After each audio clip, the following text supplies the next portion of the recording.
Good morning વિદ્યાર્થી મિત્રો. ઉદાહરણ 6.2 છેલ્લે કાલે આપણે ઉદાહરણ 6.1 અને કાર્ય ઊર્જા પ્રમેય લીધેલ હતું. આજે આપણે ઉદાહરણ 6.2 તરફ જઈએ. આપણે જાણીએ છીએ કે વરસાદનું ટીપું નીચે તરફ લાગતા ગુરુત્વાકર્ષણ બળ અને વિરુદ્ધ દિશામાં લાગતા અવરોધક બળની અસર હેઠળ પડે છે. અવરોધક બળ ટીપાની ઝડપના સમપ્રમાણમાં હોય છે, જે સામાન્ય રીતે જાણી શકાતું નથી.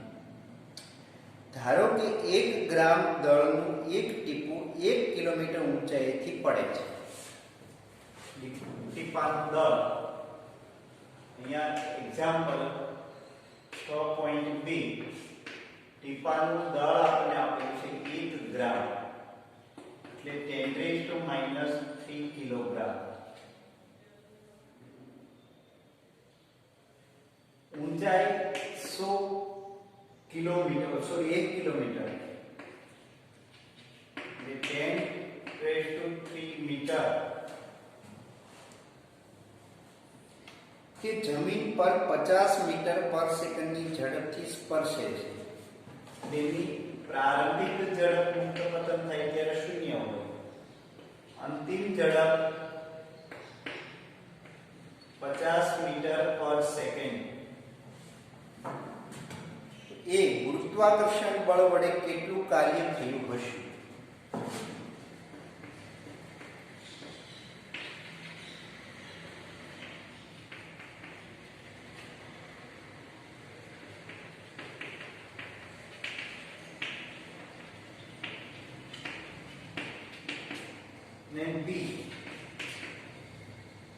અજ્ઞાત અવરોધક બળ વડે કેટલું કાર્ય થયું હશે?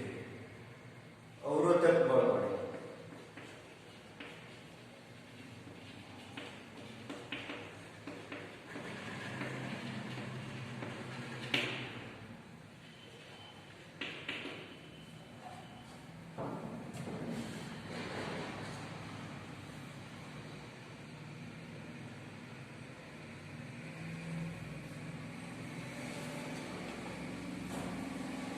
આપણે એમ કહીશું વિદ્યાર્થી મિત્રો,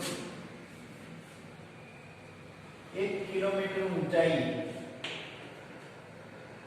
h = 1 કિલોમીટર ઊંચાઈ ટીપું મુક્ત પતન પામે ત્યારે પ્રારંભિક વેગ 0 હોવાથી પ્રારંભિક ગતિ ઊર્જા 0 થાય.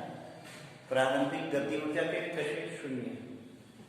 હવે અંતે એનો વેગ vf છે, એના અનુરૂપ ગતિ ઊર્જા kf મળશે. કેટલી મળશે? kf. અહીંયા બિંદુ પહોંચે ત્યારે એની ગતિ ઊર્જા kf જેટલી હોય. તો એક કાર્ય ઊર્જા પ્રમેય પ્રમાણે આપણે વિચારીએ તો એમની ગતિ ઊર્જામાં થતો ફેરફાર બરાબર કરેલું કાર્ય. અહીંયા કોઈ બાહ્ય બીજું કોઈ બળ લાગતું નથી. બે જ બળ લાગે, એક ગુરુત્વાકર્ષણ બળ અને બીજું બળ લાગશે અવરોધક બળ. તો અહીં ટીપા ઉપર બે બળ લાગે, એક ગુરુત્વાકર્ષણ બળ, બીજું હવાનું અવરોધક બળ.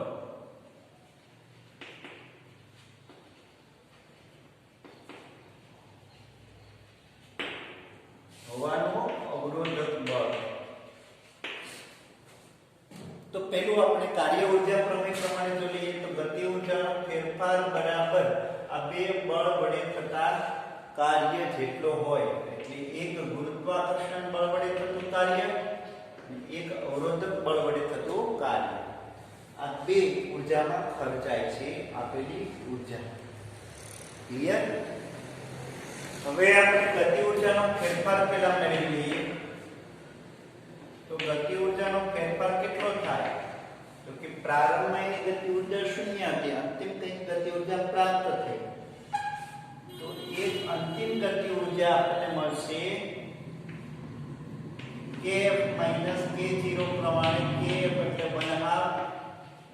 vf સ્ક્વેર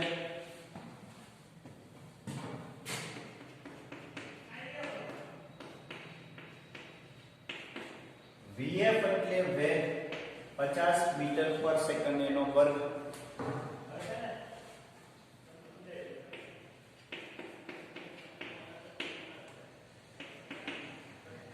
એટલે અહીંયા આપણને કેન્સલ થઈ જશે એટલે 12.5 10 to -1 જૂલ જેટલી ઊર્જા પ્રાપ્ત થશે અથવા 1.25 જૂલ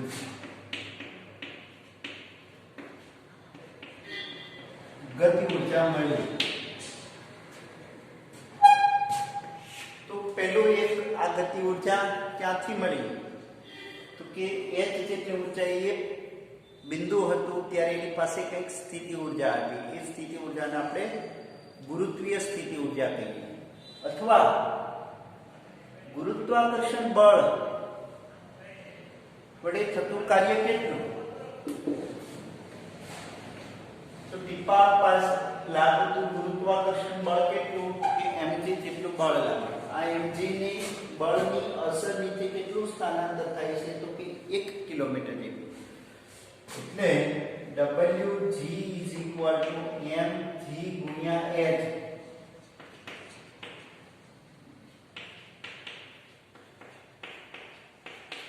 h જો આપણે લઈએ તો 10⁻³ એ 10 ન્યૂટન જેટલું 10 જૂલ જેટલું ગુરુત્વાકર્ષણ બળ વડે થતું કાર્ય. હવે એમાં અવરોધક બળ વડે થતું કાર્ય કેટલું તો W r આપણે મેળવીએ તો W r delta a minus WG.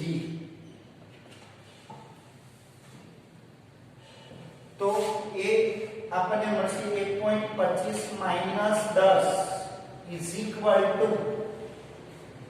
8.75 minus 8.75 joule જેટલું કાર્ય થાય. આ કાર્ય ઋણ દિશામાં લાગે છે એટલા માટે કે ટીપુ નીચે તરફ સ્થાનાંતર થશે અને અવરોધક બળ હવાનો અવરોધક બળ ઉપર તરફ લાગે એટલે એ કાર્ય કેવું આવશે ઋણ આવશે. એટલે અહીંયા અવરોધક બળ વડે થતું કાર્ય ઋણમાં મળશે -8.75. ક્લિયર? તો આ આપણને હવાના અવરોધક બળ વડે થતું કાર્ય મળશે.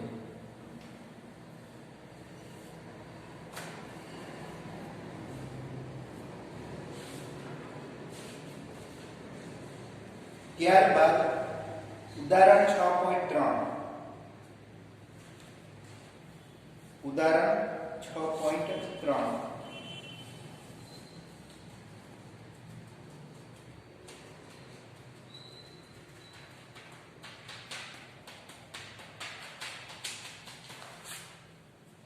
ઉદાહરણ 6.3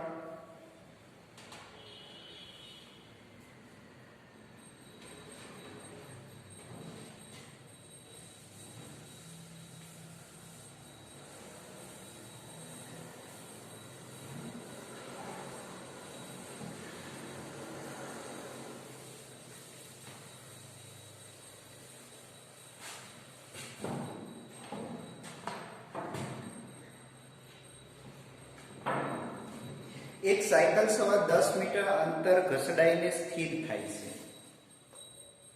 એટલે આપણને સ્થાનાંતર 10 મીટર આપ્યું. પ્રારંભિક વેગ કંઈક હશે અને અંતિમ વેગ 0 થઈ જશે.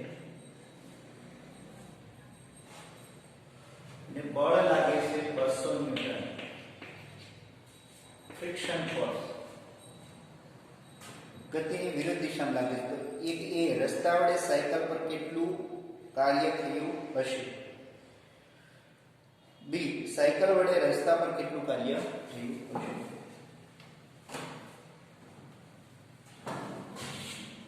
પેલું એક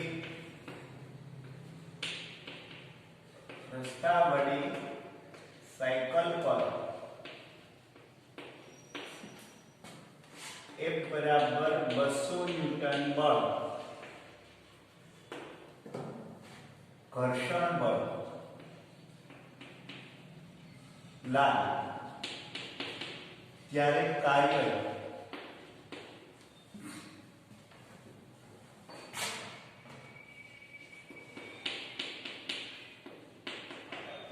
FD cos θ પ્રમાણે લઈએ તો θ કેટલું થશે તો કે 180. શા માટે તો કે બળ ગતિની વિરુદ્ધ દિશામાં લાગે,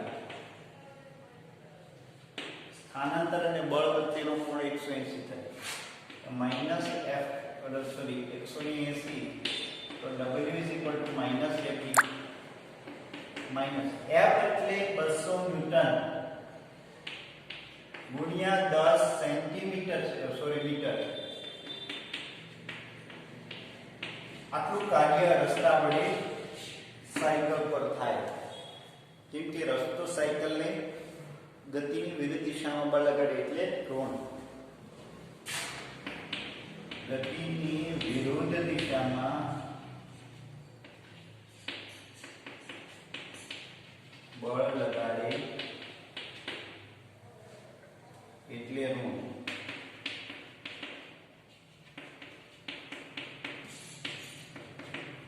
બી હવે સાયકલ વડે રસ્તા પર કેટલું કાર્ય થયું છે? રસ્તા પર લાગતું બળ F = 200 ન્યૂટન જ હોય, કેમ કે ન્યૂટનની ગતિના ત્રીજા નિયમ અનુસાર જેટલો રસ્તો સાયકલ પર બળ લગાડે એટલું જ સાયકલ રસ્તા પર બળ લગાડે. રસ્તા વડે સાયકલ પર લાગતું બળ ગતિની વિરુદ્ધ દિશામાં હોય તો સાયકલ વડે રસ્તા પર લાગતું બળ ગતિની દિશામાં હોય તો જ ગતિ કરીએ કે અન્યથા ગતિ કરી શકીએ નહીં. પણ અહીંયા એક ખાસ અગત્યની બાબત છે વિદ્યાર્થીઓ, સાયકલ વડે રસ્તા પર આટલું બળ લાગે છે પણ રસ્તાનું સ્થાનાંતર થતું નથી. રસ્તાનું સ્થાનાંતર d = 0 ત્યારે કાર્ય = 0. એનો મતલબ એવો છે કે સાયકલ સવાર વડે રસ્તા ઉપર લાગતું બળ એટલું જ હોય પણ એ બળના કારણે રસ્તાનું સ્થાનાંતર ન થાય એટલે કાર્ય 0 ગણાય વિદ્યાર્થીઓ. અન્યથા શું થાય કે ટ્રક ચાલે તો જમીન પાછળ ગતિ કરે, ટ્રક આગળ ગતિ કરે, એવું થાય. પણ એવું છે અહીંયા એવું નથી, એટલે અહીંયા એક ખાસ ધ્યાનમાં રાખવાનું રહેશે. તો આ હતું 6.3 ઉદાહરણ.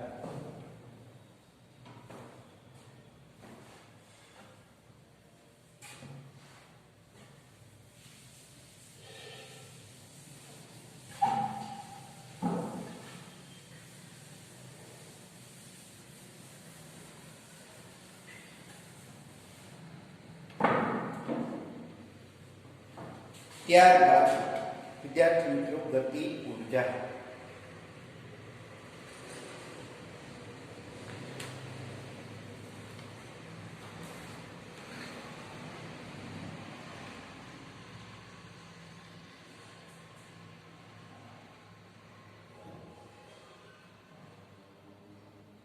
ગતિ ઉર્જા એટલે શું એની ચર્ચા કરીએ આપણે.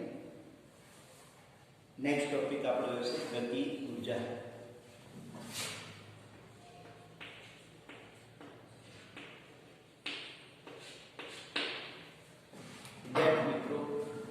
ગતિ ઉર્જા એટલે આમ તો આપણે જો ગણીએ તો એ રીતે વ્યાખ્યાયિત કરી શકીએ, કોઈ પણ પદાર્થ ગતિ કરતો હોય ત્યારે એમની પાસે જે કાર્ય કરવાની ક્ષમતા છે એને આપણે ગતિ ઉર્જા કહીએ.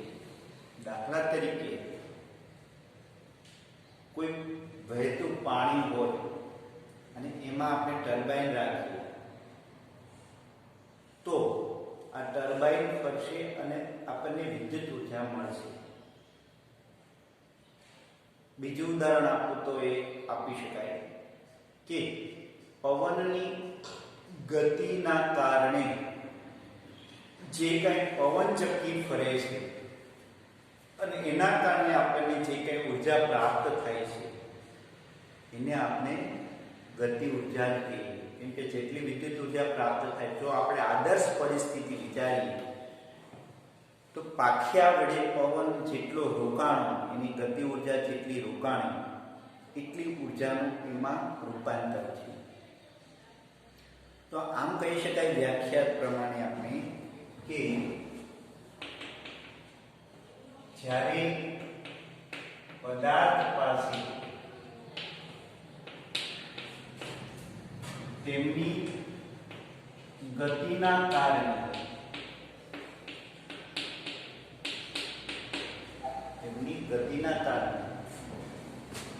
જે કંઈ કાર્ય કરવાની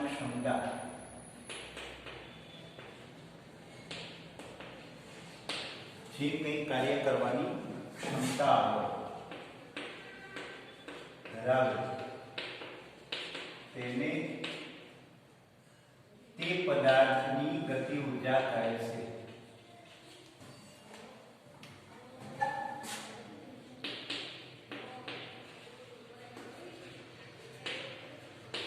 પદાર્થની ગતિ ઉર્જા કહે છે.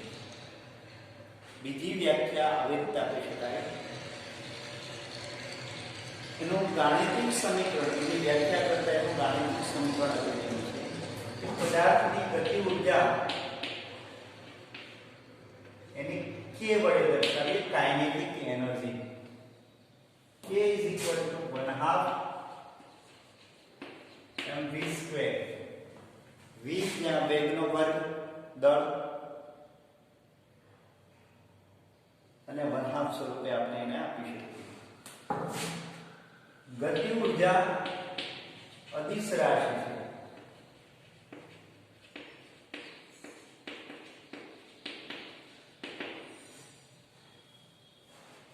તેનું પારિમાણિક સમીકરણ કાર્યનું થાય m1 L2 t - 2 m1 L2 t - 2. ગતિ ઉર્જા એ દળ ઉપર પણ આધાર રાખે અને વેગના વર્ગ પર પણ આધાર રાખે છે. વેગના વર્ગ પર પણ આધાર રાખે છે. એટલે જેનું વેગ વધારે એની ગતિ ઉર્જા વધારે હોય. જો સમીકરણને વેગમાનના સંદર્ભમાં લખવું હોય તો આવી રીતે લખી શકાય, m વડે ગુણ્યા m વડે ભાગીએ તો m² v² ના છેદમાં m. તો અહીંયા આપણને m² v² એટલે વેગમાનનો વર્ગ મળશે. તો p²/2m.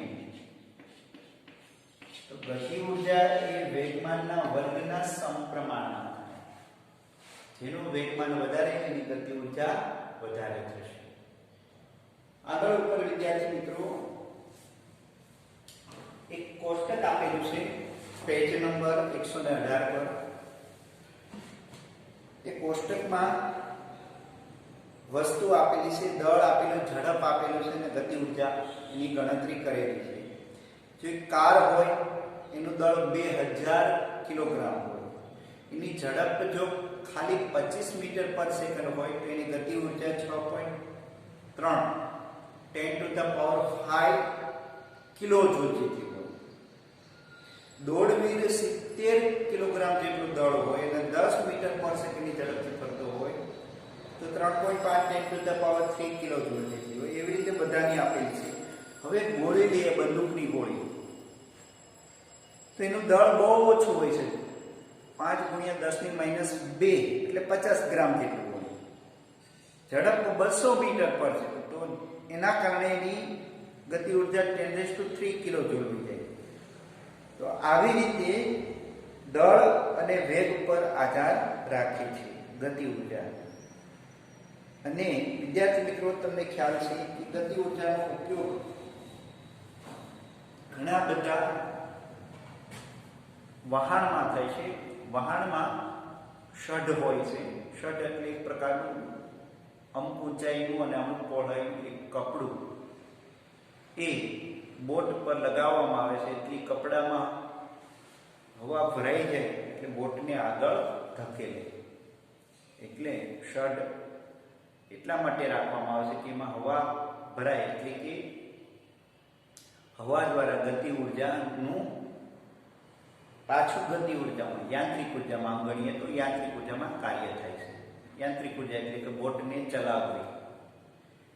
તો પવનની ગતિ ઉર્જાનું યાંત્રિક ઉર્જામાં રૂપાંતર શડ દ્વારા થાય.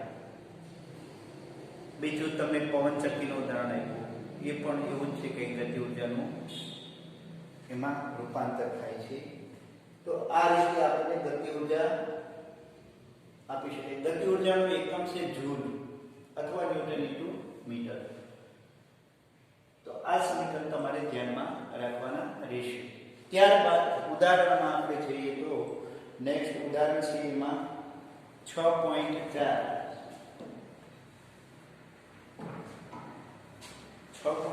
ઉદાહરણ.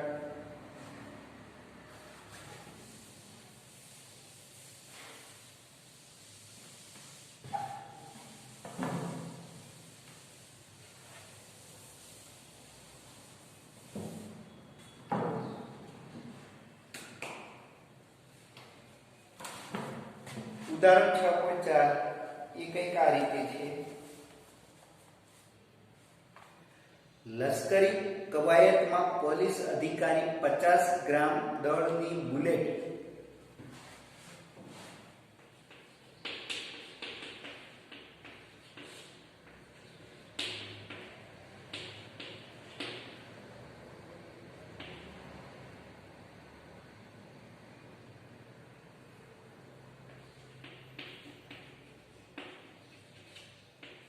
એની ઝડપ 200 મીટર પર સેકન્ડ ની ઝડપે 2 સેન્ટીમીટર જાડાઈના નરમ પાટિયા તરફ છોડે છે. પાટિયાનું 2 સેન્ટીમીટર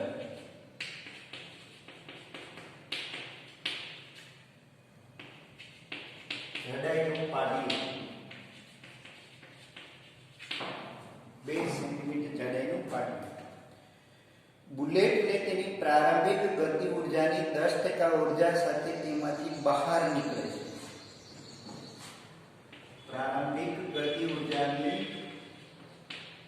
10% ઉર્જા સાથે તે બહાર નીકળે છે. તો બહાર નીકળતા બુલેટની ઝડપ કેટલી છે? પહેલું એક પાટિયામાં દાખલ થતા બુલેટની ગતિ ઉર્જા એટલે પ્રારંભિક ગતિ ઉર્જા એ કેટલી છે? 1/2 mvi². અહીંયા આપણને m.05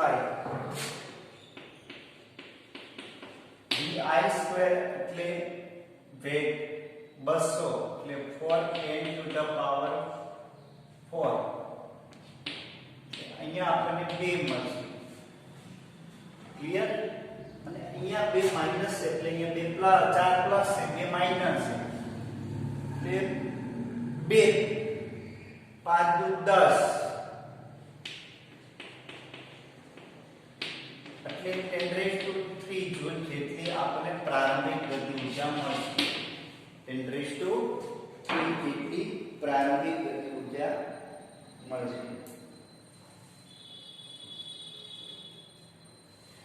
હવે અંતિમ ગતિ ઉર્જા કેટલી? તો કે પ્રારંભિક ગતિ ઉર્જાની 10% જેટલી અંતિમ ગતિ ઉર્જા મળશે. તો કે kF = ki 10% એટલે 10/100 એટલે 0.1 10³ × 0.1 એટલે 10. આટલી એની અંતિમ ગતિ ઉર્જા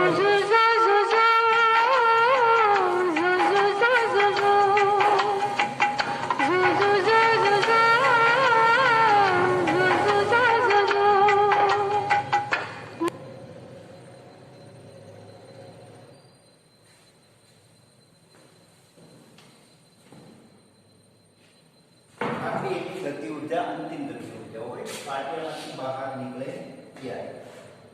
હવે અંતિમ ગતિ ઊર્જાને અનુરૂપ 1/2 mvf² અંતિમ વેગ. તો vf² એટલે 2kf upon m under route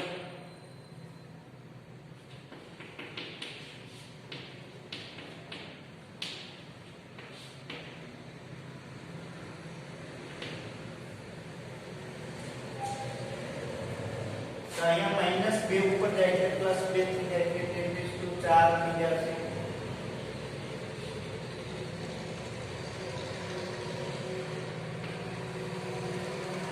point 4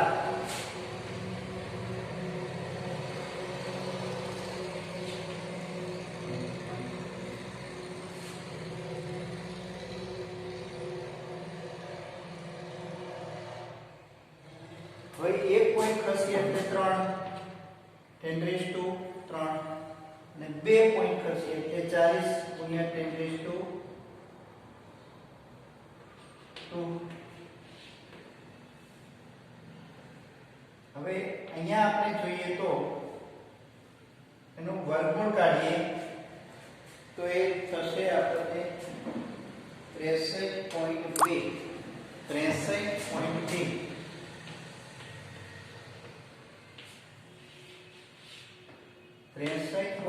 મીટર/સેકન્ડ. તો વિદ્યાર્થી મિત્રો ઝડપમાં કેટલો ઘટાડો થયો? તો પેલા 200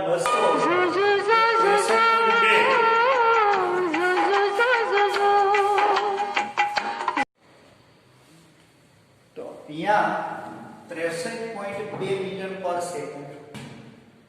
200 એ 200 કોઈ નાખે તો હવે ઝડપમાં કેટલો ઘટાડો થયો? તો કે આમાં 200 - 63.2 લઈએ આપણે વિદ્યાર્થી મિત્રો.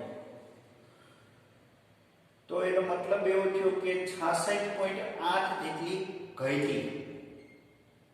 166.8 200 એ 200 ઘટી જાય તો 100% ઘટાડો થાય.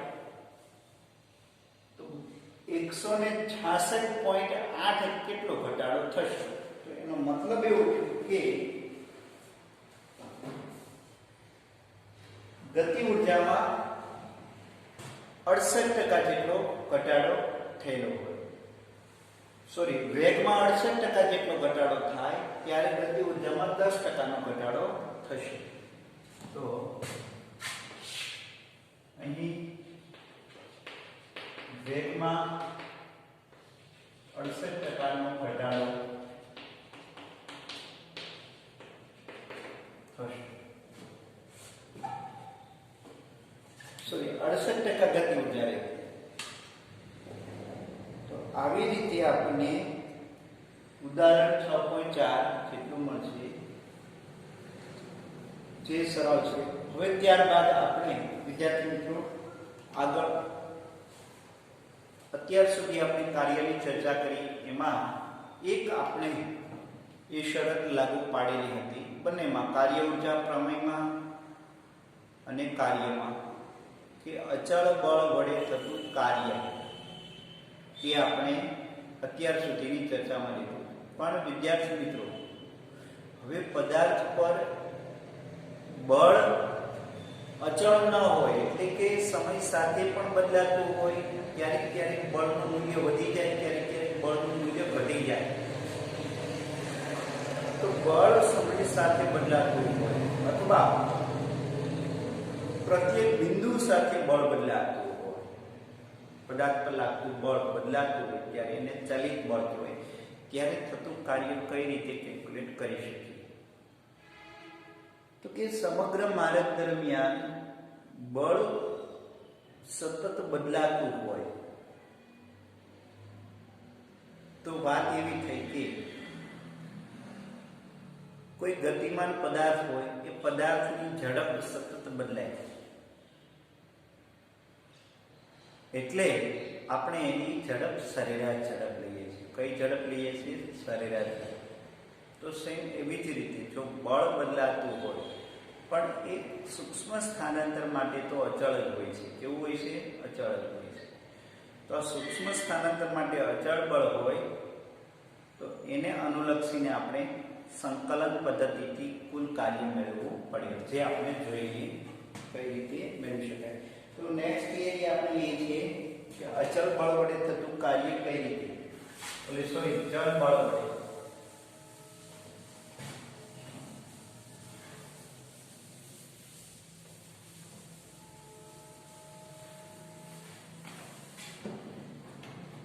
નેક્સ્ટ થિયરી છે ચલિત બળ વડે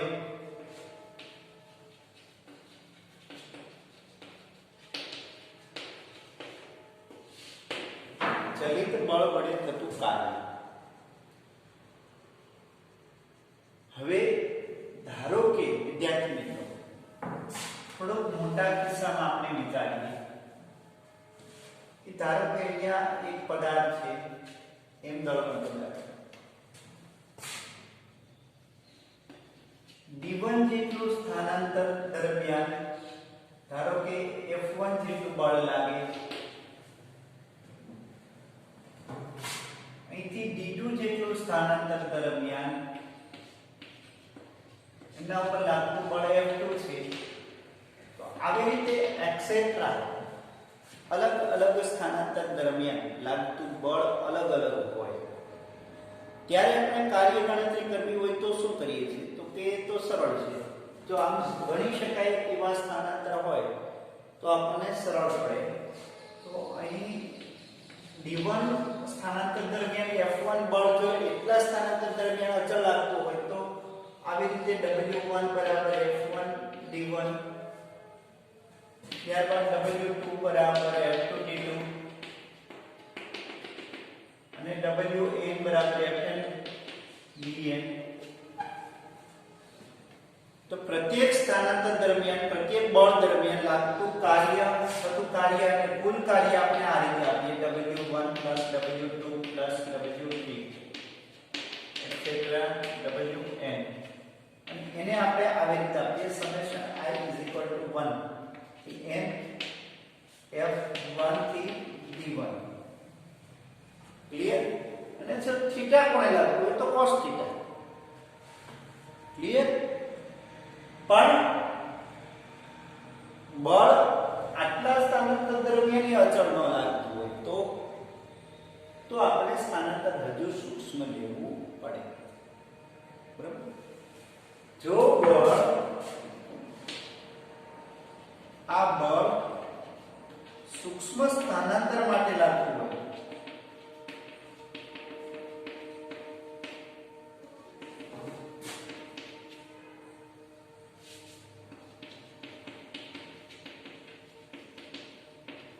તો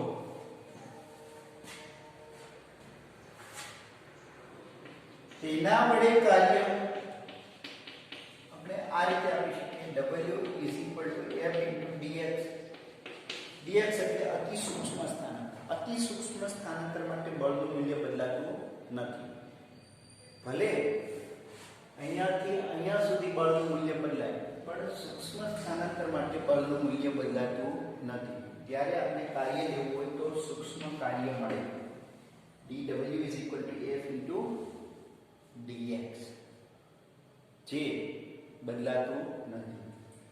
પછી આપણે અહીંયાથી અહીંયા સુધી લઈએ સ્થાનાંતર તો આપેલ સમીકરણનું સંકલન લેવું પડે, જેમાં બળને પણ ધ્યાનમાં રાખવું પડે. બળ કઈ રીતે ચલિત છે સ્થાનાંતરને અનુરૂપ, તો એ પણ આપણે આ રીતે મળે. કુલ કાર્ય માટે આપણે W ઇન્ટિગ્રેશનમાં 0 થી x ખાલી એક દિશામાં આગળ વધતો એક બળ ત્યારે Fx * dx. Fx નો મતલબ એમ છે કે x દિશામાં સ્થાનાંતર દરમિયાન બળ કઈ રીતે બદલાય છે એ આપણે Fx સ્વરૂપે મળે, અને એનું આપણે x ની સાપેક્ષે સંકલન લેવું પડશે. વિદ્યાર્થી મિત્રો થોડી મેથેમેટિકલી પ્રક્રિયા છે, એટલે થોડુંક તમને સમજાવતા અટપટું લાગશે, પણ એમના બે ઉદાહરણ આપણે આપશું તો એ તમને બહુ સરળ પડશે કે ચલિત બળ હોય ત્યારે આપણે કાર્ય કઈ રીતે મેળવીએ. તો અહીંયા આપણે ખાસ ધ્યાનમાં રાખીએ. ફરી પાછું ધારો કે એક પરિમાણમાં બળ લાગે છે અને એ x દિશામાં બળ લાગે, ત્યારે x આમ બદલાય તેમ બળ જો બદલાતું હોય તો એ બળ x નું વિધેય થયું. અને આ બળ સૂક્ષ્મ સ્થાનાંતર માટે લાગતું હોય ત્યારે કાર્ય માત્ર આટલું જ આપી શકીએ આપણે. આ બળ સૂક્ષ્મ સ્થાનાંતર માટે અચળ જ હોય છે, એટલે કે x ના બહુ નાના મૂલ્ય માટે ચલિત હોતું નથી. ત્યારે કાર્ય આ રીતે સૂક્ષ્મ સ્થાનાંતર આપીએ અને પછી એનું સંકલન લઈએ 0 થી x સુધી. 0 થી x સુધીનું એનું સંકલન લઈ શકીએ અને કાર્ય મેળવી શકીએ. તો ફરીવાર કે એક પરિમાણમાં જો ચલિત બળની અસર નીચે થતું કાર્ય હોય અને પદાર્થ એક સ્થાનથી બીજા સ્થાન સુધી જતું હોય ત્યારે કાર્ય આપણે આ રીતે આપી શકીએ. હવે ઉદ્ગમ બિંદુથી x સુધી સ્થાનાંતર થતું હોય અથવા x1 થી x2 સુધી થતું હોય અથવા xi થી xf સુધી પ્રારંભિક સ્થાનથી અંતિમ સ્થાન છે, ત્યારે કાર્ય આપણે સંકલન સ્વરૂપે આપી શકીએ. xi થી xf fx dx.